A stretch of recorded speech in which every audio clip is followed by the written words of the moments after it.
Mais c'est quoi la solution durable par rapport à une partie de l'agroalimentaire Le breton? système de l'agroalimentaire doit être repensé. Et pas pour faire, comme je l'ai entendu dire par le président de la FDSEA du Finistère, une agriculture comme autrefois avec 3 canards et 4 poulets. Hein, j'ai entendu ce matin raconter ça à France Info. Mais c'est pas du tout ça notre modèle. L'agriculture paysanne, c'est une agriculture raisonnée et qui soulève des problèmes d'emploi gigantesques. Parce que pour faire le modèle agricole que je défends aujourd'hui, il faut 300 à 400 000 agriculteurs de plus. Donc il va falloir les former et changer la condition de vie des paysans aujourd'hui dans notre pays. Chaque jour, ils s'en suicident. De désespoir. C'est la plus grosse vague de suicides permanents de notre pays. Donc la réponse du gouvernement avec le pacte d'avenir est suffisante, selon vous? Pas suffisant? Est-ce que c'est des bonnes pistes? Est-ce que c'est des bonnes solutions? Le gouvernement, comme d'habitude, a réagi d'une manière désordonnée et pas très républicaine.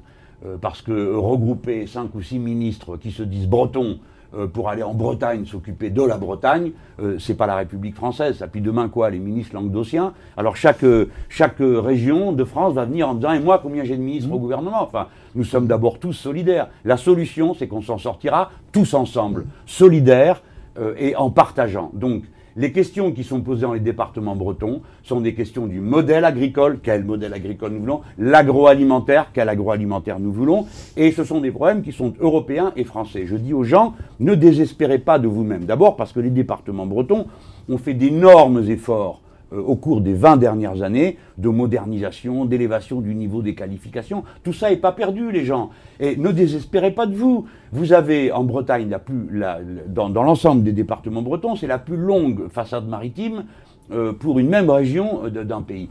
Vous avez devant vous un trésor qui est la mer. C'est lui qu'il faut exploiter avec l'aquaculture, avec toute la mécanique navale. Comment vous expliquer que le rail qui passe là sur le bord, il n'y a plus un atelier de réparation et de construction navale pour choper les bateaux qui éventuellement auraient des difficultés en mer? Et encore, à condition qu'on accepte que tout le monde passe par là.